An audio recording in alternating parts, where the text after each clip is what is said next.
Help lo.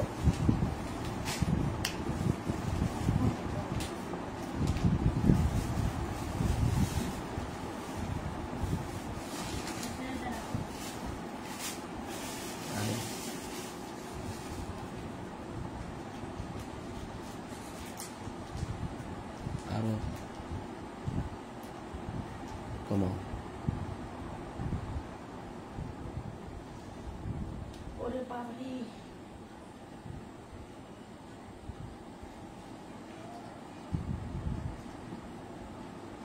Come on. আরেকটু কম একটু সহি ইয়া লাইট কমে গেল কেন দুইটা বললো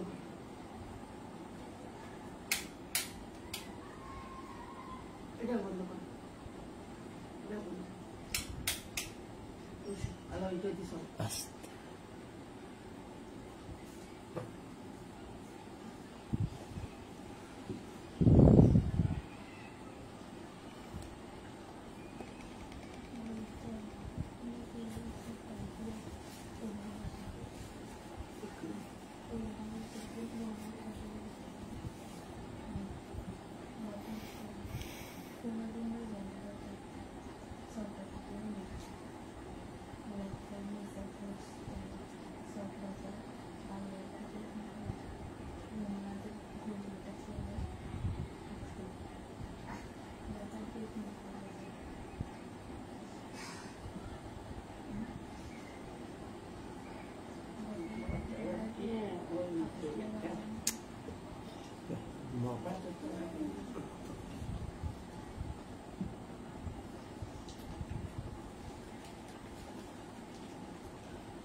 সম্মানিত সুধী, আপনাদের সকলের প্রতি শান্তি। সালামুন আলাইকুম। শুরু করছি ঈশার কোরআন পাঠ। সকল প্রশংসা জগৎসমূহের প্রতিপালক আল্লাহর জন্য, সকল পবিত্রতা জগৎসমূহের প্রতিপালক আল্লাহর জন্য। ইলহামদাতা আল্লাহ, আপনি পবিত্র। আমার রব, আমি আপনার আশ্রয় প্রার্থনা করি শয়তানের প্ররোচনা হইতে। আমার রব, আমি আরো আশ্রয় প্রার্থনা করি আমার নিকট উহাদের উপস্থিতি হইতে। 64 নম্বর সূরা তাগাবুন, আয়াত প্রথম থেকে পাঠ শুরু। সূরা তাগাবুন, আয়াত প্রথম থেকে। বিসমিল্লাহির রহমানির রহিম। ইউসাব্বিহু লিল্লাহি মা ফিস সামাওয়াতি ওয়া মা ফিল আরদি লাহুল মুলকু ওয়া লাহুল হামদু ওয়া হুয়া আলা কুল্লি শাইইন কাদির। হুয়াল্লাযী খালাকা লাকুম ফামিনকুম কাফিরুন ওয়া মিনকুম মুমিন। আল্লাহু বিমা তা'মালুনা বাসীর। খালাকাস সামাওয়াতি ওয়াল আরদা বিল হাক্কি ওয়া সাওওয়ারাকুম ফাআহসানা সুওয়ারাকুম ওয়া ইলাইহিল মাসীর।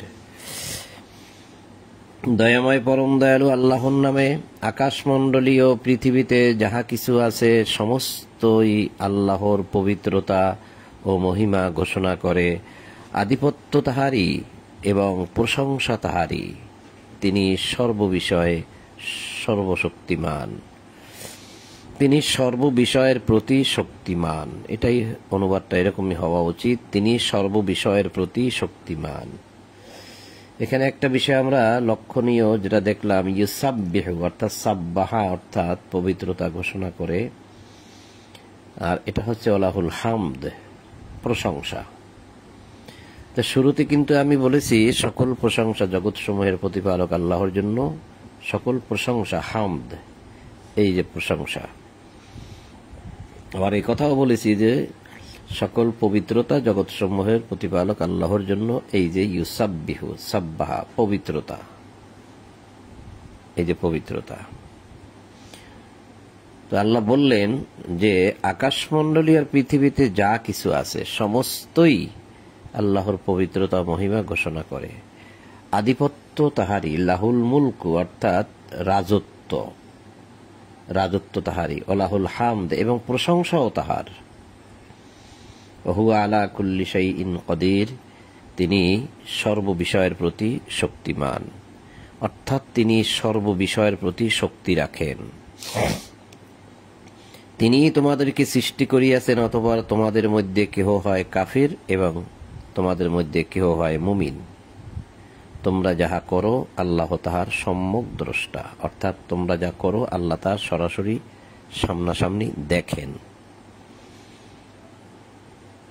তো মানুষ আল্লাহ সৃষ্টি করেছেন, এই মানুষের মধ্যে দুটি দল, একটি হচ্ছে কাফের আর একটি হচ্ছে মুমিন।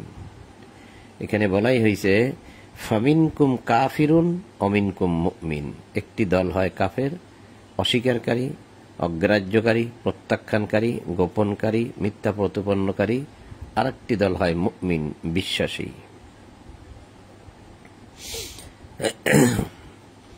মুমিন আমানা শব্দের অর্থ অনেক রকম হয়। একটা হয় নিরাপত্তা, আবার হয় বিশ্বাস, ইত্যাদি ইত্যাদি। তা আল্লাহ বুঝিয়ে দিলেন যে মানুষের মধ্যে একটি দল হয় কাফের, অস্বীকারী, আর একটি দল হয় মুমিন। তো এই বিষয়টা কিন্তু আমরা একটু পিছনেও পড়ে আসছি। 58 নম্বর সূরা যখন পড়েছিলাম তখন কিন্তু আমরা দুটি দল দেখিয়ে আসছি। আল্লাহ দেখিয়েছেন দুটি দল। 58 নম্বর সূরা মুজাদালার এই যে এখানে মুজাদালার শেষের আয়াত, 58 নম্বর সূরা মুজাদালার 22 নম্বর আয়াতের শেষের অংশ। এখানে বলা হয়েছে উলাইকা হিজবুল্লাহ। এই হিজবুল্লাহ হচ্ছে আল্লাহর দল। হিজবুল্লাহ শব্দের অর্থই, বাক্যের অর্থই হচ্ছে আল্লাহর দল। আলা ইন্না হিজবাল্লাহি হুমুল মুফলিহুন, উহারাই আল্লাহর দল, জানিয়ে রাখো আল্লাহর দলই সফল কাম হইবে। তাহলে এখানে আমরা দেখলাম একটা হচ্ছে আল্লাহর দল। আর ওই পৃষ্ঠায় যদি যাই আমরা, তাহলে আমরা দেখব হিজবুশ শাইতান। এই যে দেখা যাচ্ছে কিনা, হিজবুশ শাইতান, উলাইকা হিজবুশ শাইতান, আলা ইন্না হিজবাশ শাইতানি হুমুল খাসিরুন, উহারা শয়তানের দল, সাবধান, শয়তানের দল অবশ্যই ক্ষতিগ্রস্ত। তাহলে একটি হচ্ছে শয়তানের দল, আর একটি হচ্ছে হিজবুল্লাহ, আল্লাহর দল। ঠিক তদ্রূপ এখানেও আমরা দেখতে পাচ্ছি আল্লাহ বলছেন দুটি দল, একটি হয় মুমিন আর একটি দল হয় কাফের, যেটা আল্লাহ দেখিয়ে দিলেন।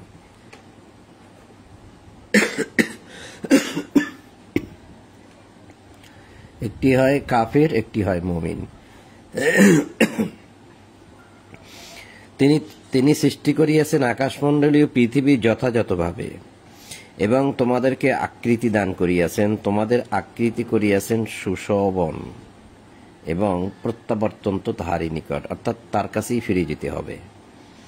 তা তিনি সৃষ্টি করিয়াছেন আকাশমণ্ডলী পৃথিবী যথাযথভাবে, উপযুক্তভাবে। বিষয়টা এমন নয় যে কিছুটা খুঁত আছে তাই আপনাকে আমাকে খুঁতগুলা ঠিক করে দিতে হবে, না, যথাযথভাবে। তার মানুষও তো তিনি যথাযথভাবে সৃষ্টি করেছেন, সে কথাও বলছেন যে তার প্রত্যেকটি সৃষ্টিকে তিনি যথাযথভাবে সৃষ্টি করেছেন। তাহলে আমরা কি আল্লাহর সৃষ্টিকে অস্বীকার করলাম? অবশ্যই অস্বীকার করেছি। বলবেন কেমনে? এই যে আল্লাহ যেভাবে সৃষ্টি করে দিয়েছে, আমি সেই সৃষ্টিকে রাখি নাই, আমি তার সৃষ্টির বিকৃতি করেছি, অর্থাৎ আমি খতনা করেছি, আপনি খতনা করেছেন। তার মানে আপনি প্রমাণ করতে চাচ্ছেন, বা আমি প্রমাণ করতে চাচ্ছি যে তোমার সৃষ্টি যথাযথভাবে হয়নি। আমি কেটে তারপরে এটাকে যথাযথভাবে বা উপযুক্তভাবে ঠিক করে নিলাম। আল্লাহ সুন্দর করে, যথাযথভাবে, সুন্দর করে, একদম উত্তম গঠনে মানুষকে সৃষ্টি করেছে। আমি সেটাকে অস্বীকার করলাম, বললাম কি না, তোমার সৃষ্টি ঠিক হয় নাই, তোমার সৃষ্টি ঠিক হয় নাই, তাই আমি কান ফুটা করতেছি, তুমি তো আমার কান ফুটা করে দাও নাই।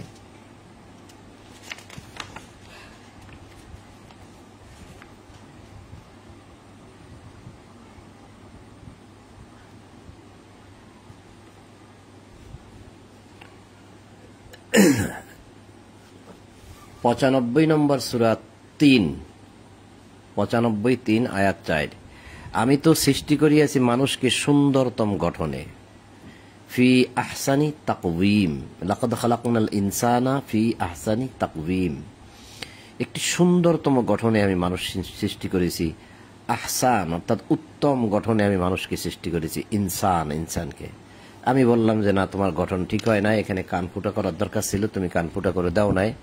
আমার নাক ফুটা করে দরকার ছিল, তুমি নাক ফুটা করে দাও নাই, তাই আমি এগুলা ফুটা করে যথাযথভাবে উপযুক্ত করে আমি আমার নিজেকে নিজে উপযুক্ত করে নিয়েছি। আবার তুমি আমাকে খতনা করে দাও নাই, এরা তোমার উপযুক্ত হয় নাই, যথাযথ হয়নি, তাই আমি এগুলা করেছি।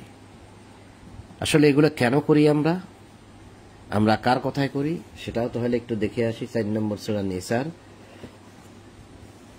119 নম্বর আয়াত থেকে কেন করি, কার কথায় করি আমরা খুব সংক্ষেপ করে দেখাবো, যেহেতু আমাদের অনেক পাঠ সামনে। পুরো আয়াতগুলো পড়তে গেলে অনেক লম্বা সময় লাগবে।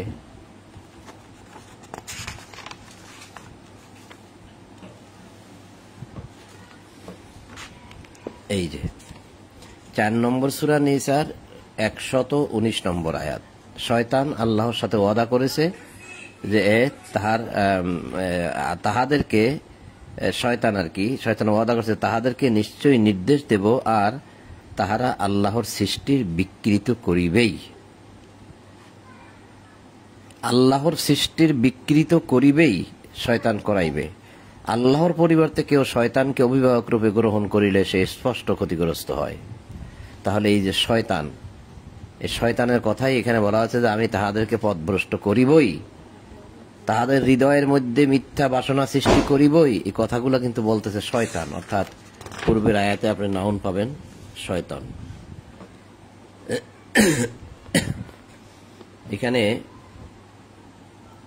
এখানে বলেছে যে আল্লাহ তাহাকে লানত করেন শয়তানকে। সে বলে যে আমি অবশ্যই তোমার বান্দাদের এক নির্দিষ্ট অংশকে আমার অনুসারী করিয়া লইব।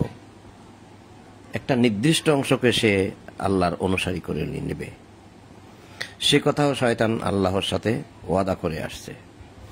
যাই হোক, এখন এই প্রসঙ্গে যাচ্ছি না, এরকম দেখাইলে অনেক দেখানো যায়, একের পর এক সামনে চলে আসবে। তো এখন যে বিষয়টা এখানে সামনে আসছিল, আল্লাহ বলছেন যে তিনি আকাশমণ্ডলী যথাযথভাবে উপযুক্তভাবে সুন্দরভাবে সৃষ্টি করেছেন, যথাযথভাবে বা উপযুক্তভাবে, আর তোমাদেরকে আকৃতি দান করিয়াছেন। এখানে বলাই হয়েছে অসব্বারাকুম, সব্বারাকুম মানে সুরত, সুরত দান করেছি, আহসানা সুরাতুন, একদম তোমাদের আকৃতি করিয়াছেন খুব সুন্দর, আহসানা উত্তম, এবং প্রত্যাবর্তন তো তাহারই নিকট, ফিরে যাওয়ার স্থান একমাত্র আল্লাহর নিকট ছাড়া আর কিছুই নেই, আর কোনো জায়গা যাওয়ার পথ নাই। আপনি পৃথিবীর বাইরে যান, যাওয়ার জায়গা নেই। ইয়ালামু মা ফিস সামাওয়াতি ওয়াল আরদি ওয়া ইয়ালামু মা তুসিররুনা ওয়া মা তু'লিনুন আল্লাহু আলিমুম বিযাতিস সুদূর। আকাশমণ্ডলী পৃথিবীতে যাহা কিছু আছে সমস্তই তিনি জানেন, এবং তিনি জানেন তোমরা যাহা গোপন করো এবং তোমরা যাহা প্রকাশ করো, এবং তিনি অন্তর্যামী। এই যে আল্লাহ যে মানুষের অন্তর্যামী আমরা মুখে মুখে বলি, এই দেখেন প্রমাণ যে তিনি অন্তর্যামী। বিদাতিস সুদূর, আল্লাহু ইয়ালামু আল্লাহু আলিমুম বিদাতিস সুদূর। সুদূর মানে সদর, সদর অর্থ বক্ষ, অর্থাৎ বক্ষের মধ্যে, বুকের মধ্যে যা আছে তাও তিনি জানেন, এই জন্যই তিনি অন্তর্যামী। তোমাদের নিকট কি পৌঁছায় না পূর্ববর্তী কাফেরদের বৃত্তান্ত? উহাদের কর্মের মন্দ ফল আস্বাদন করিয়াছিল, অর্থাৎ ভোগ করিয়াছিল, এবং উহাদের জন্য রহিয়াছে মর্মান্তিক শাস্তি। তো পূর্বের ইতিহাসগুলো তো আমরা পড়েই আসছি। ইহা এই জন্য যে উহাদের নিকট উহাদের রাসূলগণ স্পষ্ট নিদর্শন সহ আসিয়াছিল, স্পষ্ট প্রমাণ সহ আসিয়াছিল।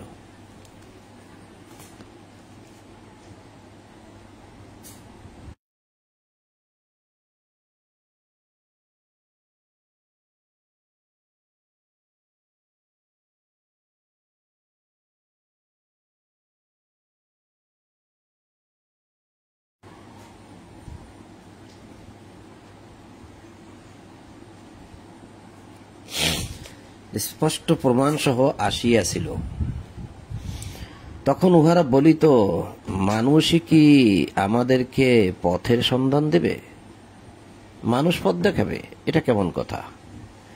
অথবা উহারা কুফরি করিল, অর্থাৎ অস্বীকার করিল। কাকে?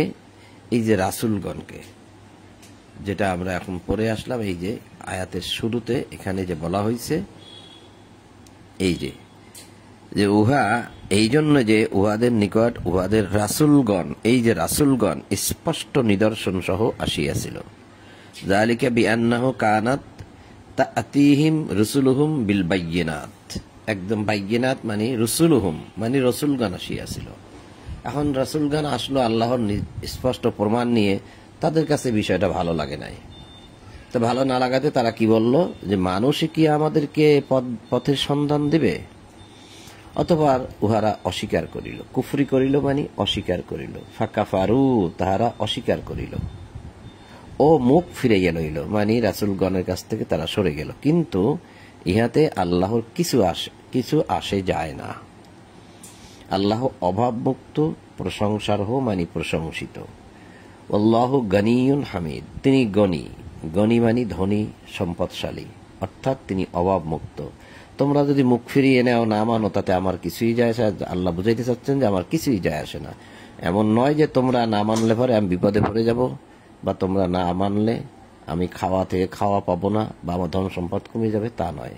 আল্লাহ বলছে আমি গনি, আমি ধন সম্পদশালী, হামিদ প্রশংসিত। কাফিররা ধারণা করে যে উহারা কখনো পুনরুত্থিত হইবে না। কাফিররা ধারণা করে। আসলে বর্তমানে যারা আমরা মুসলমান নাম ধারণ করে আছি, আমরা কিন্তু বিশ্বাস করি যে আমরা একসময় না একসময় উঠব, আমাদের বিচার হবে, পরকাল আছে, আমাদেরকে উঠানো হবে। ওখানে বসো, এটা আমাদের একটা ধারণায় আছে। কিন্তু পুনরুত্থিত হব এটা আমাদের ধারণা আছে, কিন্তু এক শ্রেণীর মানুষ যারা বলে যে না, আমাদেরকে আর উঠানো হবে না, পরকাল কিছু নাই, আল্লাহ কিছু নাই, এ কোরআন মানুষের লেখা, নবী মোহাম্মদ বলতে কেউ নাই, তার মানে তারাই কাফের। কাফের মধ্যে সংখ্যা ভেদ আছে, ভেদ আছে, অনেক রকম কাফের আছে। তার মধ্যে এক শ্রেণী কাপড় যারা বলে যে আমরা উঠব না, তার মানে এরা বর্তমানে নাস্তিক বলে এদেরকে চিহ্নিত করা যায়, যারা বলে যে কিছুই নেই। আবার যদি আপনি ইহুদি, খ্রিস্টান বা আপনার বৌদ্ধ, বড়ুয়া, হিন্দু, বুদ্ধিস্ট এদেরকে দেখেন, এরাও কিন্তু বলে যে স্রষ্টা বলতে একজন আছে। কিন্তু এক শ্রেণী মানুষ আছে যারা বলে যে না কিছুই নেই। তাহলে তাদেরকে সরাসরি এই আয়াতের সাথে মানানো যায় যে তারা বলে যে পুনরুত্থিত হইব না, মানে আমাদেরকে উঠানো হবে না, তার মানে পরকাল নাই, বিচার ব্যবস্থা নাই। তো বলো নিশ্চয়ই হবে, আমার প্রতিপালকের শপথ, মানে রাসূলকে আল্লাহ বলতেছেন তুমি বলো যে নিশ্চয়ই হবে, আমার প্রতিপালকের শপথ নিশ্চয়ই হবে, তোমরা অবশ্যই পুনরুত্থিত হইবে, তোমাদেরকে অবশ্যই উঠানো হবে। অতঃপর তোমরা যাহা করিতে তোমাদেরকে সে সম্বন্ধে অবশ্যই অবহিত করা হইবে, ইহা আল্লাহর পক্ষে খুবই সহজ, একদম সহজ। এত বড় আকাশ যিনি খুঁটিবিহীন আমাদের উপরে রেখেছেন, যার মধ্যে পানি জমা রেখেছেন, সেটা যদি সহজ হতে পারে, আর আমরা মানুষ তো সামান্য জিনিস। অতএব তোমরা আল্লাহ তার রাসূল এবং যে জ্যোতি আমি অবতীর্ণ করিয়াছি তাহাতে বিশ্বাস স্থাপন করো, তোমাদের কৃতকর্ম সম্পর্কে আল্লাহ সবিশেষ অবহিত।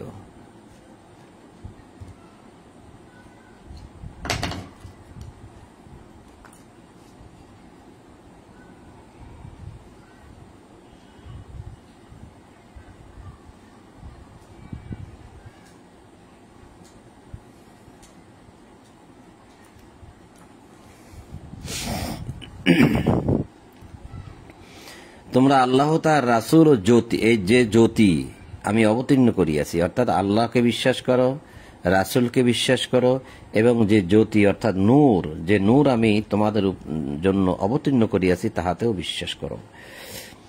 আমিনু বিশ্বাস করো, বিল্লাহি আল্লাহকে, ও রাসূলিহি এবং তার রাসূলকেও বিশ্বাস করো, অন-নূর এবং যে নূর অর্থাৎ যে জ্যোতি আমি অবতীর্ণ করি, আনজালনা আমরা অবতীর্ণ করেছি, তার প্রতিও তোমরা বিশ্বাস করো। আল্লাহু বিমা তা'মালুন খবীর, তোমরা যে বিষয়ে যা কিছু করো না করো, তা'মালুন অর্থাৎ আমল অর্থাৎ কাজ, তোমরা যে আমল করো বা যে কাজ করো, খবীর আল্লাহ সে বিষয়ে খবর রাখেন। অর্থাৎ আমি বিশ্বাস করলাম কি করলাম না আল্লাহ খবর রাখেন, আমি রাসূলকে বিশ্বাস করলাম কি করলাম না খবর রাখেন। এখানে কিন্তু রাসূলকে বিশ্বাস করার কথা বলা হয়েছে। আর আমি কি করি না না করি, তা'মালুন আমল, যে আমল আমি করি না করি সে বিষয়ে আল্লাহ অবশ্যই খবর রাখেন। স্মরণ করো যেদিন তিনি তোমাদেরকে সমবেত করিবেন, মানে জমা করবেন, জামঈ, ইয়াউমা ইয়াজমাউকুম লিয়াউমিল জামঈ, এই যে জামাকুম, ইয়াজমাউকুম মানে জমা করবেন, লিয়াউমিল জামঈ জামায়াতের দিনে, অর্থাৎ একত্রিত হওয়ার দিনে। তো যালিকা ইয়াউমুত তাগাবুন, যেদিন তিনি তোমাদেরকে সমবেত করিবেন সমাবেশ দিবসে, সেই দিন হইবে লাভ লোকসানের দিন, তাগাবুন, সেই দিন হবে লাভ লোকসানের দিন। পৃথিবীতে বসে আমরা যা কিছু করেছি তার ক্ষতি কতটুকু হয়েছে, লাভ কতটুকু হয়েছে, তা সেদিনকে আমরা বুঝব। যে ব্যক্তি আল্লাহে বিশ্বাস করে ও সৎকর্ম করে, তিনি তাহার পাপ মোচন করিবেন, তাহাকে দাখিল করিবেন জান্নাতে, যাহার পাদদেশে নদী প্রবাহিত, সেখানে তাহারা স্থায়ী হইবে, ইহাই মহা সাফল্য, যালিকাল ফৌজুল আজিম, মহা সাফল্য। এখানে আল্লাহ বলছেন যে ব্যক্তি আল্লাহে বিশ্বাস করে ও সৎকর্ম করে, ওমাই ইউমিন বিল্লাহ আল্লাহকে বিশ্বাস করে, ও ইয়ামাল সালিহান আমলে সলে করে, আমলে সলে করে, ইউকাফির আনহু সাইয়্যাতিহি তাদের মন্দ কাজগুলো আল্লাহ ক্ষমা করে দেবেন, পাপগুলো আল্লাহ, সাইয়্যাত মন্দ কাজ যা করেছে আল্লাহ ক্ষমা করে দেবে, তা মন্দ কাজ ক্ষমা করবে, সাইয়্যাত। এখানে বলা হয়েছে ইয়ামাল সালিহান, এই তিনটি শব্দ খেয়াল রাখেন, সাইয়্যাত, ইয়ামাল সালিহান, সাইয়্যাত, ইয়ামাল সালিহান, তারপরে হবে ওয়ায়ুদখিলহু জান্নাত, ওয়ায়ুদখিলহু জান্নাত, জান্নাতে দাখিল করবে। তাহলে সাইয়্যাত, ইয়ামাল, সালিহান, এই তিনটি শব্দ মনে রাখেন, সাইয়্যাত, ইয়ামাল, সালিহান। আমরা বুঝি যে সৎকর্ম করলেই জান্নাত। সৎকর্মটা হয় কিভাবে দেখেন, সূরা তাওবার 102 নম্বর আয়াতে আল্লাহ বলছে, অপর কতক লোকে নিজেদের অপরাধ স্বীকার করিয়াছে, নিজেদের অপরাধ স্বীকার করেছে, উহারা এক সৎকর্মের সঙ্গে অপর অসৎকর্ম মিশ্রিত করিয়াছে। দেখেন, আমালান সালিহান ও আখারা সাইয়্যা, এই যে সাইয়্যা আমালান সালিহান, তারা আমলে সলে করেছে, ও আখারা সাইয়্যা করেছে, মন্দ কাজও করেছে, দুটোটাই করেছে।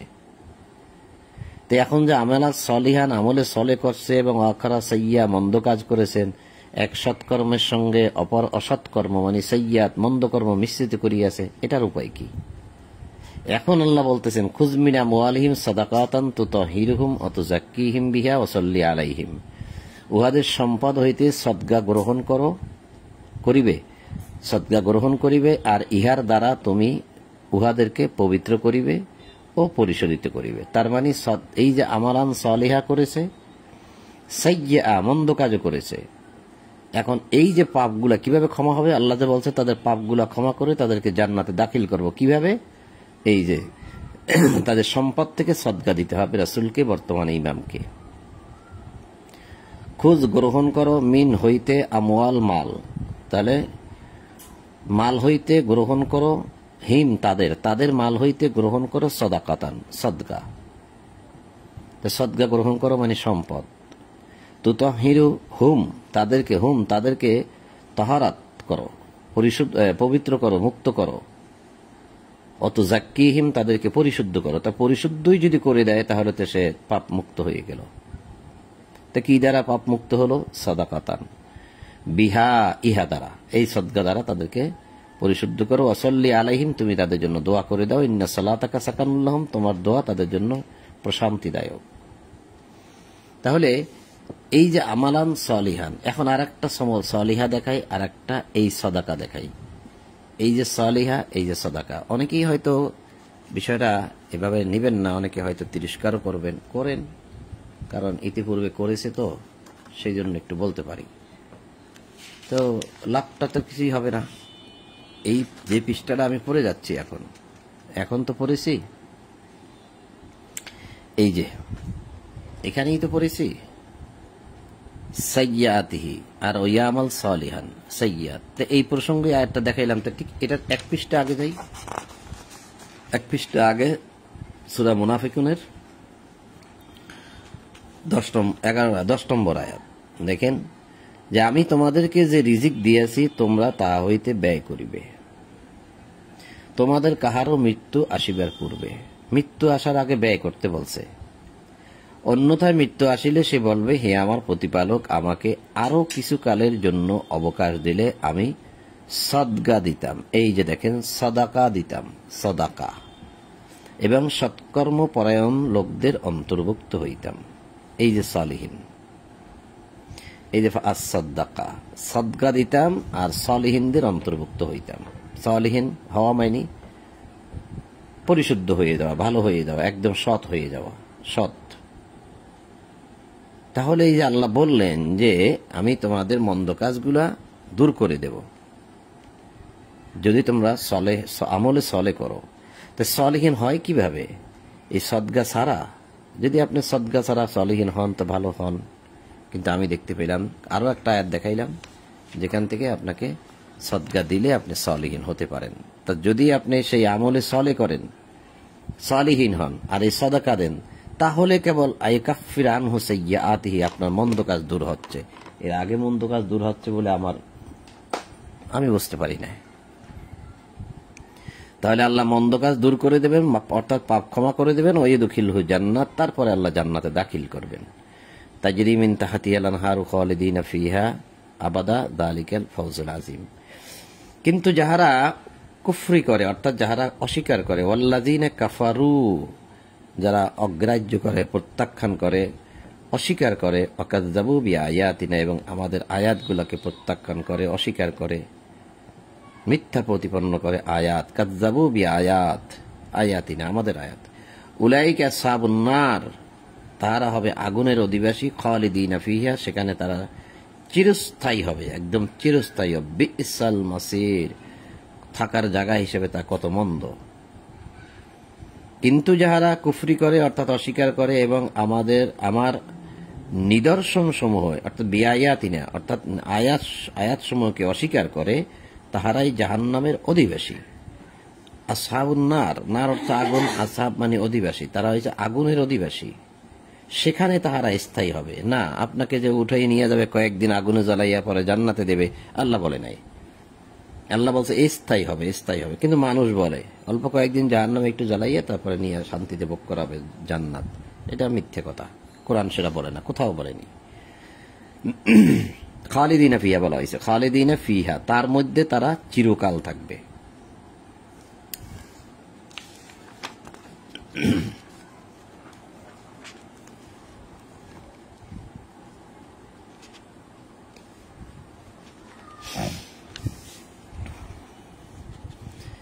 এরপরে 11 নম্বর আয়াত সূরা তাগাবুন।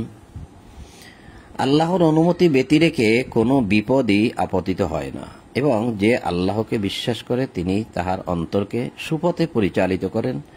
আল্লাহ সর্ববিষয়ে সম্যক অবহিত। খেয়াল করেছেন, যে আল্লাহকে বিশ্বাস করে আল্লাহ তাকে সৎপথে পরিচালিত করেন। খেয়াল করেছেন, সৎপথে। এই যে বলে যে আল্লাহ যাকে ইচ্ছে তাকে সৎপথে পরিচালিত করে, তাহলে আমাকে করে না, আমার দোষ কি? লোকেরা যে বলে, কিভাবে? আপনি যদি বিশ্বাস করেন আর বিশ্বাসে বাস্তবায়ন করেন, তবে কেবল আল্লাহ আপনাকে সুপথে মানে সৎপথে পরিচালিত করবে। তা আপনি আসবেনই না, তা আল্লাহ আপনাকে কেন পরিচালিত করবে? আপনি অস্বীকার করেন, অগ্রাহ্য করেন, বরং আরো বাধা দেন, বিরোধিতা করেন, তা আল্লাহ আপনাকে জেনে বুঝি পথভ্রষ্ট করবেন। এখন যদি আপনি বলেন আমাকে পথভ্রষ্ট করছে, এটা আমার দোষ কোথায়?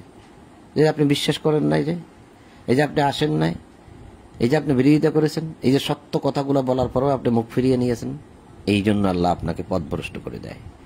এই জন্যই আল্লাহ বলেছেন যে আমি যাকে ইচ্ছে তাকে পথভ্রষ্ট করে দিই। অর্থাৎ আপনি এত কিছু করার পরেও আল্লাহকে আপনাকে পথভ্রষ্ট করবে নাকি করবে না? তো তিনি যদি ইচ্ছা করেন যে না, এই এতটাই অন্যায় করেছে, তাকে আমি পথভ্রষ্ট করে দেবই, তখন পথভ্রষ্ট হয়। এবং তার অন্তরকে আমি আর যারা বিশ্বাস করে তাদের অন্তরকে আমি সুপথে অর্থাৎ সৎপথে অর্থাৎ হেদায়েতের পথে আমি পরিচালিত করি। কিভাবে বুঝলেন হেদায়েত? এই যে ইয়াহদি, ইহাদির অর্থ দিয়েছে সুপথ, মানে সৎপথ অর্থাৎ হেদায়েতের পথ। মা আসাবা মিন মুসিবাতিন ইল্লা বিইজনিল্লাহ, কোনো বিপদই আসবে না তোমাদের নিকট আল্লাহর অনুমতি ছাড়া। বিইজনিল্লাহ, এজেন অর্থ অনুমতি। এজেন, এই গ্রামগঞ্জে পূর্বে একটা রেওয়াজ ছিল, এখন হয়তো এটা চলে গেছে আস্তে আস্তে। বিয়ে শাদীর ব্যাপারে খেয়াল করা হইতো যে ওই কোথায় যাচ্ছেন, বিয়ার এজেন্ট আনতে যাচ্ছে। এজেন্ট মানে অনুমতি নিয়ে আসতে চাচ্ছি যে তারা কি ওই দিন তারিখ ক্ষণে ঠিক মতো বিয়েটা দিবে কিনা, রাজি হলো কিনা, তারা অনুমতি আনতে যাচ্ছি মানে এজেন্ট আনতে যাচ্ছি। এজেন্ট মানে বিইজনিল্লাহ অর্থাৎ আল্লাহর অনুমতি, আল্লাহ।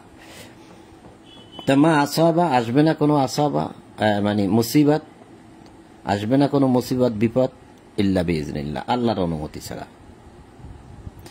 অমাইয়ুমিন বিল্লাহি, যে বিশ্বাস করে আল্লাহকে, ইয়াহদি কলবাহু, তার কলবটা তার হৃদয়টা আল্লাহ একদম সৎপথে পরিচালিত করে দেন। তো বিশ্বাস তো করতে হবে। এখন যদি বলেন আমি বিশ্বাস করি, তারপরে গিয়েই আপনি মিথ্যা কথা বললেন। আমি বিশ্বাস করি সবকিছু আল্লাহ আছে, পরকাল আছে, এই কিছুক্ষণ পরে গিয়ে মানুষকে ঠকাইলেন, মাপে কম দিলেন, তো কি বিশ্বাস হলো? প্রতারণা হলো। এটা বিশ্বাস নয়। বিশ্বাসের বাস্তবায়ন করতে হয় কাজ দ্বারা, সেটাকে বলে বিশ্বাস। তাহলে আপনি বিশ্বাস যদি করেন, তাহলে ইয়াহাদি কালবাহু, কলব অন্তর, আপনার হৃদয়টাকে আল্লাহ একদম সৎ পথে পরিচালিত করবে যদি আপনার দ্বারা বিশ্বাসের বাস্তবায়নটা হয়। আল্লাহু বিকুল্লি শাইইন আলিম, আল্লাহ সর্ববিষয় সম্যক অবহিত। বিকুল্লি সর্ববিষয়, শাইইন যা কিছু আছে, সর্ববিষয়ের প্রতি আলিম, আলিম মানে এলেম রাখেন, জ্ঞান রাখেন আল্লাহ। তো মা আসাবা মিন মুসিবাত, আসবে না কোনো মুসিবত তোমাদের নিকট বিইজনিল্লাহ আল্লাহর অনুমতি ব্যতীত। তাহলে এই যে আমি যে এত অপরাধ করতেছি, আমরা যে এত বিপদের সম্মুখীন হচ্ছি, এই বিপদগুলো আমাদের নিকট কোথা থেকে আসতেছে? আমাদের নিকট এত বিপদ যে আমরা কামাই করতেছি, এগুলো আসতেছে কোত্থেকে?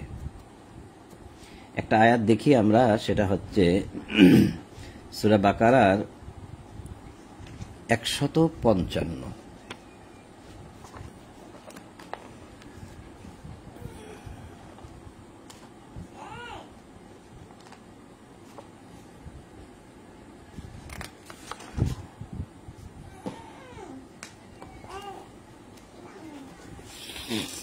সূরা বাকারার 155 নম্বর আয়াতে আল্লাহ বলছেন যে ওয়ালানাবলুওয়ান্নাকুম বিশাইইম মিনাল খাউফি ওয়াল জুই ওয়া নাকসিম মিনাল আমওয়ালি ওয়াল আনফুসি ওয়াস সামারাত ওয়াবাশশিরিস সাবিরিন। আমি তোমাদেরকে কিছু ভয়, ক্ষুধা এবং ধন সম্পদ, জীবন ও ফল ফসলের ক্ষয়ক্ষতি দ্বারা অবশ্যই পরীক্ষা করিব। তুমি সুসংবাদ দাও ধৈর্যশীলগণকে। আল্লাহ বলছেন 155 নম্বর আয়াত সূরা বাকারা। তা আল্লাহ বলছেন যে ওয়ালানাবলুওয়ান্নাকুম, পরীক্ষা করিব আমি তোমাদেরকে, অবশ্যই পরীক্ষা করিব। কি দিয়ে? বিশাইইম মিনাল খাউফ, যত রকম ভয় আছে লাগিয়ে দেব। জো, ক্ষুধায় তাড়না, তোমরা কষ্ট পাবে, অন্যরা খাবে, পেট পুরে তোমরা পাবে না, আমি পরীক্ষা করব। অনাকসিম মিনাল আমওয়াল, আমওয়াল অর্থাৎ মাল, তোমাদের মাল, তোমাদের সম্পদ, তোমাদের ফসল, ফল ফসলের ক্ষয়ক্ষতি করবো আমি, ক্ষতি। অসামারত, একদম মানে কি, তোমাদের যত ফসল আছে, ফল আছে, সবগুলোকে আমি বিনষ্ট করে দেব, নষ্ট করে দেব। অনাকসিম মিনাল আমওয়াল, আচ্ছা, অল আনফুস, এবং তোমার নফস, তোমার আত্মা, তোমার জীবনটাও আমি নিয়ে নেব, অর্থাৎ তুমি মরে যাবে। এই সব কিছু দিয়ে ওয়ালানাবলুওয়ান্নাকুম, তোমাদেরকে আমি পরীক্ষা করব। আল্লাহ বলছে এত কিছুর মধ্যে যারা ধৈর্য ধারণ করতে পারবে তারাই কেবল সুসংবাদ প্রাপ্ত, অবশ্যই সাবিরিন, যারা সবর করতে পারে। তো এখন এই এতগুলো পরীক্ষার মধ্যে আপনি আমি কি সবর করতে পারি, নাকি আমরা ধৈর্য হারা হয়ে যাই, এটা কিন্তু আপনার আমার ভাবার বিষয়, দেখার বিষয়। আর একটা আয়াত দেখাই,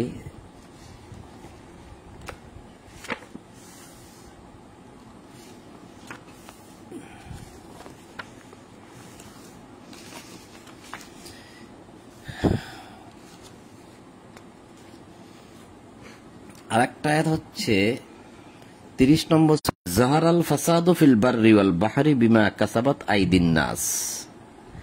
আইদিন নাস, আইদি অর্থ ইয়াদুন, ইয়াদা, আইদি অর্থ হাত, নাস অর্থ মানুষ, মানুষের হাত, কাসাবাত উপার্জন, অর্জন, কামাই। তা জাহারাল ফাসাদ, ফাসাদ মানে কি? বিপর্যয়, বিপদ, বিশৃঙ্খলা, অশান্তি, কষ্ট। ফিল বাররি ওয়াল বাহর মানে স্থলে এবং সমুদ্রে। কি বললেন আল্লাহ? মানুষের কৃতকর্মের জন্য, অর্থাৎ মানুষের কৃতকর্মের জন্য।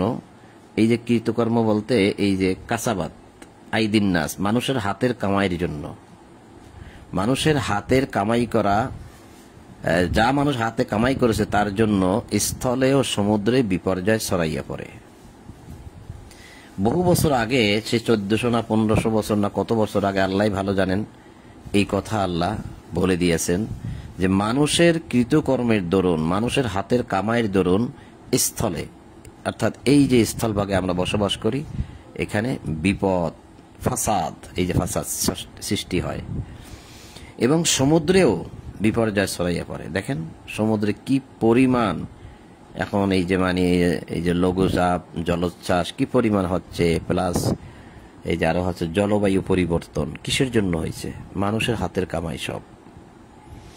শুধু তাই না, আকাশে পলিউশন এতটাই বৃদ্ধি পেয়েছে যার জন্য আপনি কিন্তু এখন আর তারকাও দেখতে পান না।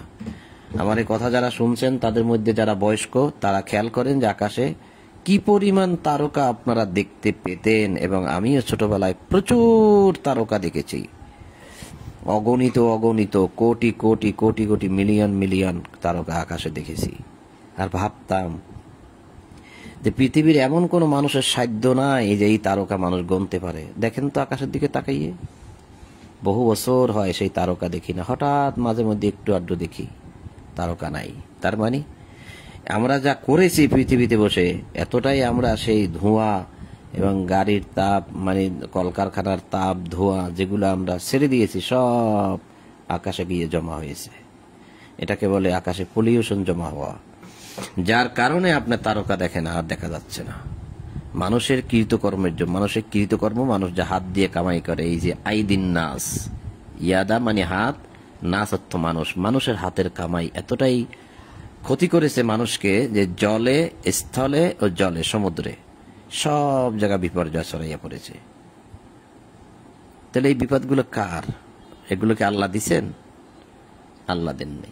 তাহলে এখন ওখানে আমরা পড়ে আসলাম কি, যে যত বিপদই আসুক না কেন আল্লাহর অনুমতি ছাড়া আসবে না। এখন এই যে আমরা যে অন্যায়গুলা করেছি, এর জন্য কি এখন আল্লাহ আমাদের জন্য বিপদ দেবে না? তার মানে সে ইচ্ছা করেই কিন্তু আমাদেরকে বিপদ দেবে। আরেকটা দেখায়, সেটা হচ্ছে নিসার ৭৯ নম্বর আয়াত, ৪ নম্বর সূরা নিসার ৭৯ নম্বর। এগুলা যখন আমরা পড়ি তখন আমাদের এই মাথায় ঢোকে, কারণ এগুলো পড়ে গেছি তো একের পর এক, এরকম ভাবে মাথার মধ্যে ঘুরপাক খেতে থাকে যে এই বিপদের কথা কোথায় কোথায় আল্লাহ বললেন, কিভাবে কিভাবে বললেন। এই দেখেন, কল্যাণ যাহা হয়, এটা সূরা নিসার ৭৯ নম্বর আয়াত, ৪ নম্বর সূরা নিসা। কল্যাণ যাহা হয়, কল্যাণ যাহা তোমার হয় তা আল্লাহর নিকট হইতেই হয়, আর অকল্যাণ যাহা তোমার হয় তাহা তোমার নিজের কারণে হয়। দেখেন আমাদের কারণে কি কি অকল্যাণ আমরা তৈরি করতেছি। আমাদের সমাজের মধ্যে আল্লাহ কোনো বিধান আমরা রাখি নাই, মানুষকে ছেড়ে দিয়েছি, মানুষ ইচ্ছা মতো চলতেছে, যাকে যে যেরকম পারে সে সেখানে তাকে পিটাচ্ছে, মারধর করতেছে, জেনা বেবিচার বেড়ে গেছে, ইফটিজিং বেড়ে গেছে, যেখানে সেখানে মানুষ অপমানিত হচ্ছে। কিসের জন্য হয়েছে এগুলো? সব আমাদের নিজেদের কারণে হচ্ছে। আল্লাহ বলছে অকল্যাণ যা হয় সব তোমার কারণে হয়। এরকম একের পর এক অসংখ্য আয়াত আমি দেখাইতে পারবো এখন। যেমন আরেকটা আয়াত দেখাই যে ৪২ নম্বর সূরার ৩০ নম্বর আয়াত।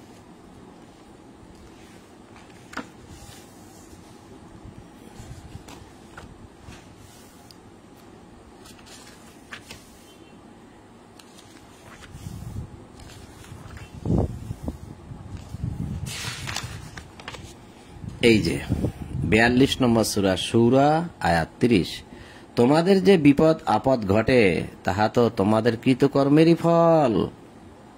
কার ফল? এই যে বিপদ আসে কার জন্য আসে?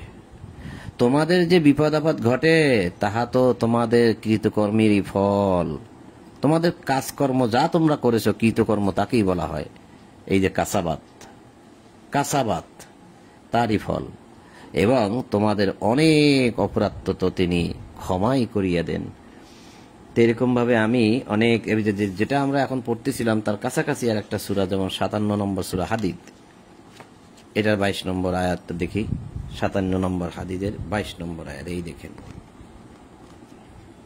পৃথিবীতে অথবা ব্যক্তিগতভাবে তোমাদের উপর যে বিপর্যয় আসে আমি উহা সংঘটিত করিবার পূর্বে উহা লিপিবদ্ধ করিয়া রাখি। মানে লিপিবদ্ধ থাকে। আল্লাহর পক্ষে ইহা খুবই সহজ।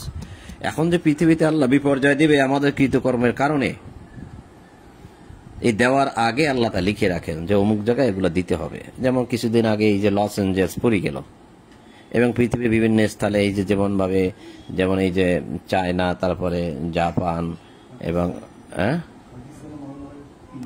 পাকিস্তান, তারপরে আবার ওই যে আবার কোথায় কোথায় জলোচ্ছ্বাস হলো, কি পরিমাণ হলো, এক একটা মেঘ একদম ঢেলে নেমে যাচ্ছে নিচের দিকে, এরকম। আল্লাহ কি বলছেন? সব তো তোমাদের নিজেদের হাতের কামাই। আমরা যদি শান্তিতে থাকতাম, আল্লাহকে ভালোবাসতাম, আল্লাহর আদেশ মানতাম, তাহলে আল্লাহ এগুলো দিবে কেন? তো যাই কিছু আল্লাহ ব্যক্তিগতভাবে হোক আর যেভাবেই হোক না কেন, আল্লাহ এগুলো দেওয়ার আগে আল্লাহ এগুলো সব লিখে রাখেন যে আমাদেরকে তিনি দেবেন। আরো একটা আয়াত দেখে, এগুলো মনে পড়ে একের পর এক।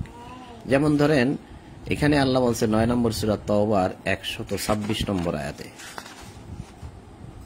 এই যে ১২৬ নম্বর আয়াতে আল্লাহ কি বলছেন? যে উহারা কি দেখে না যে উহাদেরকে প্রতি বৎসর একবার বা দুইবার বিপর্যস্ত করা হয়? দেখে না? চোখ দিয়ে তাকিয়ে দেখে না মানুষ যে প্রতি বছরই, এই যে প্রতি বছর একবার বা দুইবার, প্রতি বছরই বিপদ আসতেছে, কোনো না কোনো দেশে আসতেছে, কোথাও একবার কোথাও দুইবার আসতেছে, তো মহা বিপদ আসতেছে। তারা দেখে না? ইহার পর উহারা তওবাও করে না, উপদেশও গ্রহণ করে না। কতটা মানুষ মানে আল্লাহর প্রতি নাশকরিয়া বান্দা। আমি এরকম ভাবে দেখাইতে আরো অনেক দেখাইতে পারবো, আর না দেখাইয়া বরং একটু সামনের দিকে যাই।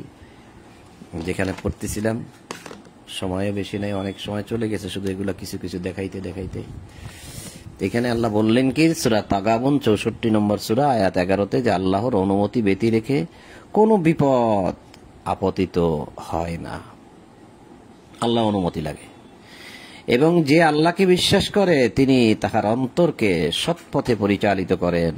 আল্লাহ সর্ববিষয় সম্যক অবহিত। তো এই যে ওর বিপদ আসে, মা আসাবা বিন মুসিবাত, এই যে মুসিবত আসবে, তা আপনি আমি কি করব? সে কথা আল্লাহ বলে দিয়েছেন, এখনই পেয়ে যাবেন।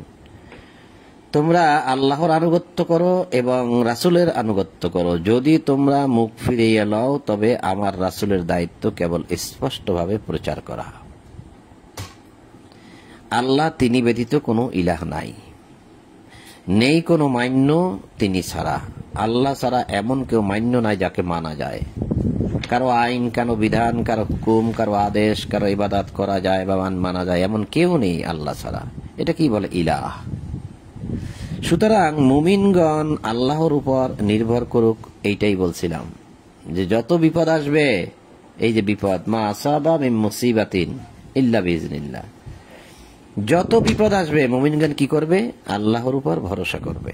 এই যে লা ইলাহা ইল্লাহু ওয়া আলাল্লাহি ফালিয়াতাওয়াক্কালিল মুমিনুন, তাওয়াক্কাল মুমিনুন, মুমিনগণ কি করবে? আল্লাহর উপরে ভরসা করবে। হে বিশ্বাসীগণ, তোমাদের স্ত্রী, সন্তান সন্ততিদের মধ্যে কেহ কেহ তোমাদের শত্রু। এই বিষয়টা এখন অহরহর মিলে যাচ্ছে। তোমাদের স্ত্রীরাও তোমাদের শত্রু, সন্তানরাও তোমাদের শত্রু, কেউ কেউ। অতএব তাহাদের সম্পর্কে তোমরা সতর্ক থাকিও। তোমরা যদি উহাদেরকে মার্জনা করো, উহাদের দোষ ত্রুটি উপেক্ষা করো এবং উহাদেরকে ক্ষমা করো, তবে জানিয়ে রাখো আল্লাহ ক্ষমাশীল পরম দয়ালু। তো স্ত্রী, সন্তান সন্ততি শত্রু। এখন এই শত্রুতা কি আপনি কোনোদিন পেয়েছেন? আপনার স্ত্রী আপনার শত্রু পেয়েছেন? আপনার সন্তান আপনার শত্রু পেয়েছেন? আমি পেয়েছি, হাজার হাজারে পেয়েছি। আপনি কয়টা পেয়েছেন জানি না, আজকেও একটা পেয়েছি। আজকে একটা পেয়েছি, খুবই আশ্চর্য হয়েছি যে স্ত্রীর দেহ থেকে কল্লা আলাদা করে, মাথা দেহ মানে গলা থেকে সম্পূর্ণ আলাদা করে, গলা কেটে চুলের মুঠি ধরে দাঁড়িয়ে সে বক্তব্য দিচ্ছে যে আমি আমার স্ত্রীকে হত্যা করেছি, মেরে ফেলেছি। হ্যাঁ, ইন্ডিয়ায় দেখেছি, আজকেও দেখেছি। তারপরে দেখেন সন্তান তার পিতাকে হত্যা করে, সম্পত্তির জন্য কত কিছুই করে। স্ত্রী স্বামীকে হত্যা করে, স্বামী স্ত্রীকে হত্যা করে। কি হচ্ছে না আমাদের এই পৃথিবীতে? সবই হচ্ছে। আবার এদের মায়া মমতায় আমরা মোহগ্রস্ত হয়ে আছি। সব আমাদের জন্য পরীক্ষা। আমরা একটা পরীক্ষা সেন্টারে আছি, আর পরীক্ষা সেন্টারে বসে বসে আনন্দ উল্লাস করি, গেম খেলি, ক্যারাম বোর্ড খেলি, খেলাধুলা করি, আনন্দ উল্লাস করি, খাওয়া দাওয়া করি, কত আয়োজন করি আমরা একটা পরীক্ষা সেন্টারে বসে। আমি বলছি পরীক্ষা, আপনি হয়তো আমার কথাটা নিতে পারবেন না। একটু দেখে আসি, পিছনেই তো পড়ে আসলাম, এই যে পড়ে আসলাম না। আচ্ছা, আজকেই পড়বো, আজকে একটু সামনে গেলেই পড়বো, তারপরে একটু দেখাই দিই। এই যে এটা আবার পরীক্ষা না, এটা একটু অন্যরকম, যেটা পড়ে গেছি, এটা আজকে সকালে পড়েছি মনে হয়। হে মুমিনগণ, হে বিশ্বাসীগণ, তোমাদের ঐশ্বর্য মানে সম্পদ ও সন্তান সন্ততি যেন তোমাদেরকে আল্লাহর স্মরণে উদাসীন না করে। যাহারা উদাসীন হইবে তাহারাই ক্ষতিগ্রস্ত হইবে। ইয়া আইয়ুহাল্লাযীনা আমানু, হে বিশ্বাসীগণ, লা তুলহিকুম আমওয়ালুকুম ওয়ালা আওলাদুকুম আন যিকরিল্লাহ। আন যিকরিল্লাহ, ইয়া আওলাদ এবং আমওয়াল, মাল, সব হচ্ছে এগুলাই যেন আল্লাহর স্মরণ থেকে বিমুখ না রাখে। এটা আজকে সকালে পড়ে গেছি। তারপরে এখন যেটা পড়তেছিলাম সেটা কি, যে তোমাদের স্ত্রী, সন্তান তোমাদের পরীক্ষা। তো পরীক্ষা বলছি, সেটা কি বলছি একটু পরেই পাবো, মানে পরের আয়াতই আমরা পেয়ে যাচ্ছি। তো একটু অ্যাডভান্স ওই আয়াতটা দেখাই দিলাম যে এদের জন্যই তো আমরা সবকিছু করি, কিন্তু এরপরেই আল্লাহ এখন বলবেন যে তারা কিভাবে আমাদের পরীক্ষা। এই আয়াতের পরেই পাবো আমরা। তাহলে হে বিশ্বাসীগণ, তোমাদের স্ত্রী, সন্তান সন্ততির মধ্যে কেহ কেহ তোমাদের শত্রু, অতএব তাহাদের সম্পর্কে তোমরা সতর্ক থাকিও। তোমরা যদি উহাদেরকে মার্জনা করো, উহাদের দোষ ত্রুটি উপেক্ষা করো, উহাদেরকে ক্ষমা করো, তবে জানিয়ে রাখো আল্লাহ ক্ষমাশীল পরম দয়ালু। এখন পরীক্ষার আয়াতটা আসবে সামনে, এক্ষুনি পেয়ে যাচ্ছে। এই দেখেন, ইন্নামা আমওয়ালুকুম ওয়ালা আওলাদুকুম, ইন্নামা আমওয়ালুকুম ওয়া আওলাদুকুম ফিতনা। এই যে ফিতনা, আল্লাহু ইনদাহু আজরুন আযীম। তোমাদের সম্পদ ও সন্তান সন্ততি তো পরীক্ষা বিশেষ। আসলো তাহলে সম্পদও পরীক্ষা, সন্তানও পরীক্ষা। যেটা আমি এখন পিছনে দেখাইলাম, কেন আবার দেখাই, সেটা কেন দেখাইছি, এখানেও কিন্তু তাই বলছে। দেখেন, যে হে বিশ্বাসীগণ, তোমাদের ঐশ্বর্য, ঐশ্বর্য মানে আমওয়াল মানে মাল মানে সম্পদ, ওয়ালা আওলাদুকুম, এই যে আওলাদ, মাল আওলাদ, সম্পদ আওলাদ, তাহলে তোমাদের ঐশ্বর্য মানে সন্তান ও সম্পদ ও সন্তান সন্ততি কি করে আমাদেরকে আল্লাহ স্মরণ থেকে সরাইয়া রাখে, কারণ এদের পিছনেই আমরা সময় ব্যয় করি, আর এদের চিন্তাই করি, এদের সৌন্দর্য উপভোগ করি, এদেরকে আমরা লালন পালন করি। তো এখানে কি বলছে আল্লাহ তাকাবনের 15-তে, এখানেও কিন্তু তাই, ইন্নামা আমওয়াল মানে মাল, ও আওলাদ, আওলাদ মানে সন্তান সন্ততি, কুম তোমাদের, ইন্নামা আমওয়ালুকুম ওয়ালা আওলাদুকুম ফিতনা, এই ফিতনা শব্দের অর্থ এখানে দেওয়া আছে পরীক্ষা, আবার ফিতনা শব্দের অর্থ বিশৃঙ্খলা, আবার ফিতনা শব্দের অর্থ মানে এই বিশৃঙ্খলা বা এই মারামারি কাটাকাটি করা, সমাজের মধ্যে ফাসাদ সৃষ্টি করা, বিশৃঙ্খলা তৈরি করা, ত্রাস সৃষ্টি করা, সন্ত্রাসী কর্মকাণ্ড করা, এগুলোও ফিতনা। আবার ফিতনা অর্থ পরীক্ষা।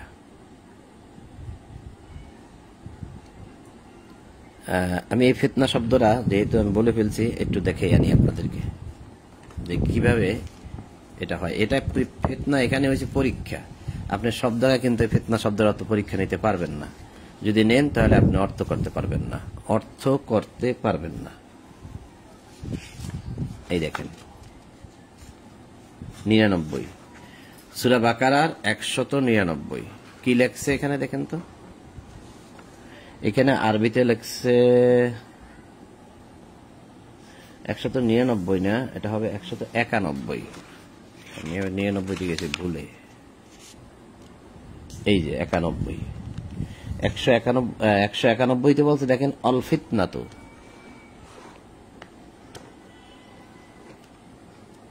দেখা যাচ্ছে কিনা অল ফিতনা, তো এই যে ফিতনা, আসাদ্দু মিনাল কতল, ফিতনা হচ্ছে কতলের চেয়েও জঘন্য অপরাধ, বড় অপরাধ, এটা বলছে এখানে।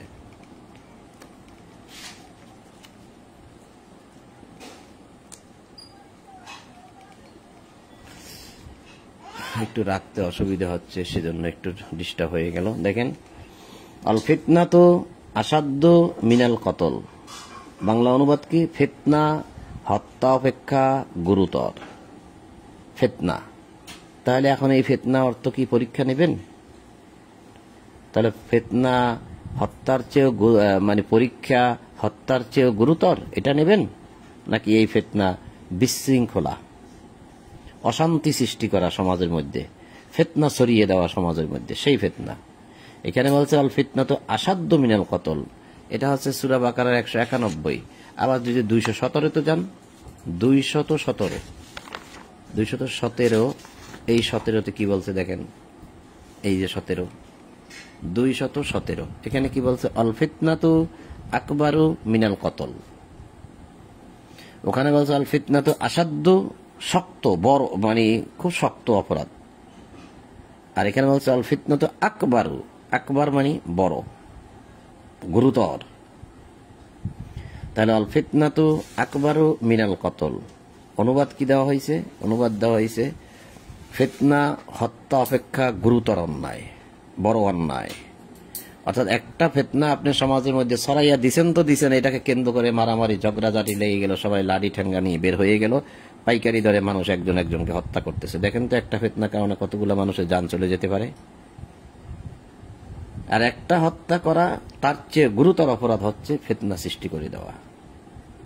একজনে বলে দিল যে ও কোরআনের উপরে পাও রাখছে, ও আমাকে নবীরে অপমান করছে, কে? অমুকে, ধর ওকে। আর এক পার্টি বলল কি আমাদেরকে ধরতে আসছে, আমরা অলরেডি প্রস্তুত। এবার দুই পক্ষ মিলে শুরু হলো মারামারি।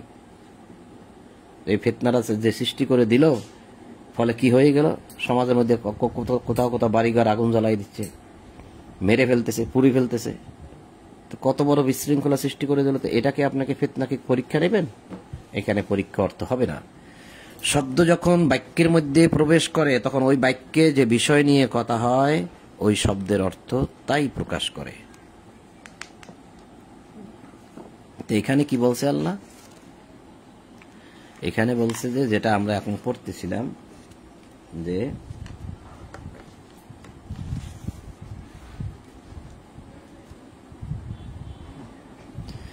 এখানে যেটা পড়তেছিলাম যে ইন্নামা আমওয়ালুকুম ও আওলাদুকুম ফিতনা, তোমাদের সম্পদ আর সন্তান সন্ততি পরীক্ষা বিশেষ, আর আল্লাহ তাহার নিকট রয়েছে মহা পুরস্কার। আল্লাহর নিকট রয়েছে মহা পুরস্কার। তোমরা আল্লাহকে যথাসাধ্য ভয় করো এবং শোনো, আনুগত্য করো, ব্যয় করো তোমাদের নিজেদেরই কল্যাণের জন্য। তাহলে ব্যয়টা করবেন কার জন্য? এখন এ কি কোন ব্যয়? সংসারে ব্যয় করতেছেন, চাউল ডাল কিনতেছেন, সেই ব্যয় না, আল্লাহর পথে ব্যয় করতে বলছে। ফাত্তাকুল্লাহা মাসতাতাতুম ওয়াসমাউ ওয়াতিউ ওয়া আনফিকু, ব্যয় করো, খায়রাল লিআনফুসিকুম, নিজেদের জন্য, নিজেদেরই কল্যাণের জন্য ব্যয় করো, খায়র, কল্যাণের জন্য ব্যয় করো। এখন আপনি আমি কি পরিমাণ ব্যয় করি, কত টাকা ব্যয় করি? ওই যে 10 টাকা 20 টাকা 5 টাকা দিয়ে দেই, মাঝে মধ্যে একটু খানা খাওয়াইয়ে দিই, এই ব্যয় না। আল্লাহর নির্দিষ্ট পথে নির্ধারিতভাবে ব্যয় করতে হবে। সে ব্যয় প্রসঙ্গে প্রচুর আয়াত আমরা পড়ে আসছি, সামনে আরো আছে, এবং সে বিষয়ে আমরা বহুবার আলোচনাও করেছি, আরো করব ইনশাআল্লাহ। ব্যয় কিভাবে করতে হয়, ব্যয় ছাড়া কোনো কল্যাণ নাই। বলবেন আমি যে এতগুলো নামাজ পড়েছি, সব নামাজ বাতিল হয়ে যাবে যদি আপনি আল্লাহর পথে, আল্লাহর দেখানো পথে, নির্দিষ্ট পথে, নির্ধারিতভাবে যদি আপনি ব্যয় না করেন, সব নামাজ বাতিল হয়ে যাবে। বলবেন এত বড় একটা কথা আপনি বলতে পারলেন কেমনে? আপনার সাহস তো কম না, তাই বলবেন না? আয়াতটা দেখিয়ে দিই আমি আপনাকে। আমি তো কোরআন ছাড়া কথা বলি না, আর নিজে বিধান দেই না। আল্লাহ আমাকে যা শিখিয়েছেন আমি তাই বলি। দেখেন, এটা হচ্ছে সূরা আল ইমরান 92 নম্বর আয়াতটা ফলো করেন। এটা হচ্ছে সূরা আল ইমরান, এই দেখেন সূরা আল ইমরান 3 নম্বর সূরা আল ইমরান আয়াত 92। কি বলছে আল্লাহ এখানে? লান তানালুল বিররা, নেই কোনো পুণ্য, হাত্তা তুনফিকু, যতক্ষণ না ব্যয় করো, মিম্মা তুহিব্বুন, যা তোমরা ভালোবাসো তা থেকে। কোনো পুণ্য নাই, লান তানালুল বিররা, নেই কোনো পুণ্য, নেই কোনো সওয়াব, নেই কোনো প্রতিদান, নেই কোনো লাভ, হাত্তা তুনফিকু মিম্মা তুহিব্বুন, যা তোমরা ভালোবাসো তা থেকে যতক্ষণ না ব্যয় করো। কোনো পুণ্য নাই, কোনো সওয়াব নাই। তা আপনি বলবেন আমি এতগুলো রোজা রাখলাম, এতগুলো নামাজ পড়লাম, এতগুলো হজ করলাম, আল্লাহ তো বলে দিল কোনো পুণ্য নাই। আমার কথা বিশ্বাস না হয় আর বাংলাটা দেখেন, তোমরা যাহা ভালোবাসো তাহা হইতে ব্যয় না করা পর্যন্ত তোমরা কখনো পুণ্য লাভ করিবে না, মোটেই করিবে না। তখন বলিয়েন আল্লাহর কাছে যে আমি এত নামাজ পড়লাম, এত হজ করলাম, এত কোরআন খতম করলাম, হ্যাঁ, এগুলো কোথায় গেল? সব বরবাদ হয়ে যাবে। হাবিতাত আমারুহুম, আমল সব নষ্ট হয়ে যাবে। কারণ আল্লাহর দেখানো পথে, আল্লাহর নির্ধারিত পথে আপনি ব্যয় করেন নাই, ইচ্ছা মতো করেছেন। তাই আল্লাহর দেখানো পথগুলো কোথায় কোথায় কিভাবে, এই কিতাব পড়লেই আপনি পেয়ে যাবেন সব। আর আপনি যদি জানতে চান আমাদের সাথে থাকুন, ধীরে ধীরে ধীরে ধীরে আপনি একের পর এক সব জানতে পারবেন। এখন আল্লাহ বললেন যে তোমরা যা ভালোবাসো, মিম্মা তুহিব্বুন, এই তুহিব্বু শব্দটা হচ্ছে ভালোবাসা, যার প্রতি আকৃষ্ট থাকা। তা মানুষ সম্পদের প্রতি আকৃষ্ট থাকে, এই সম্পদের জন্য দেশ থেকে বিদেশে যায়, যাওয়ার পথে মরে যায়, লিবিয়া যাওয়ার পথে মরে যায়, ওই মালয়েশিয়া যাওয়ার পথে ট্রলারে মরে যায়, এবং এই সম্পদের জন্য মানুষ মানুষকে খুন করে। এই সম্পদের জন্যই মানুষ দেশান্তরিত হয়, স্ত্রী পুত্র সন্তান পিতা মাতা সবাইকে রেখে অন্য জায়গায় চলে যায়, এবং রাতকে রাত চিন্তা করে না, দিনকে দিন চিন্তা করে না, শুধু উপার্জন আর উপার্জন, শুধুমাত্র সম্পদের জন্য, আর কিছুর জন্য না। এই পৃথিবীতে যদি মানুষের কিছু ভালোবাসা থাকে তাহলে এই সম্পদ যার আছে তা সেই ক্ষমতাসীন হতে পারে সম্পদের মাধ্যমে। ক্ষমতা যারা আছে তার যদি সম্পদ না থাকে তাহলে আবার ক্ষমতা হয় না। এখন আল্লাহ বললেন, এখানে বললেন তুনফিকু, লান তানালুল বিররা হাত্তা তুনফিকু, তোমরা যা ভালোবাসো তা থেকে যদি না তুনফিকু, ব্যয় করো, যদি না ব্যয় করো তা তোমাদের পুণ্য নাই। এখন এরপরে বলছো ওমা তুনফিকু মিন শাইইন, তোমরা যা কিছু থেকে যা ব্যয় করো, ফাইনাল্লাহ বি আলিম, আমি কিন্তু তা জানি। আমি যেভাবে বলে দিলাম সেভাবে তুমি করো না, তুমি ব্যয়টা কিভাবে করো না করো, আমার কিন্তু সব জানা আছে। বিচার দিবসে আসবে, ধরা পড়ে যাবে। ধরা পড়ে যাবে। আমল নামা একদম মানে এমন ভাবে উপস্থিত করা হবে আর বলা হবে আজ তোমার কিতাব তুমি পড়ো, তোমার হিসাবের জন্য তুমি নিজেই যথেষ্ট। আজকে আমাকে আর লাগবে না। আল্লাহ বলবে তোমার কিতাবটা তুমি পড়ো। তুমি যা করেছো দুনিয়ায় বসে, ভালো করেছো না মন্দ করেছো, তোমার কিতাবটা তুমি পড়ো। আল্লাহ বলবে। এই যে একটু বলে ফেলছি তো, মনে এই আয়াতটাও পুরোপুরি স্মরণে নাই। ইকরা কিতাবাকে কিরকম বললাম সেই জন্য বরকেরে ফেললাম যে 17 নম্বর সূরা বনী ইসরাইল আয়াত 14, ইকরা কিতাবাকা, তুমি তোমার কিতাব পড়ো।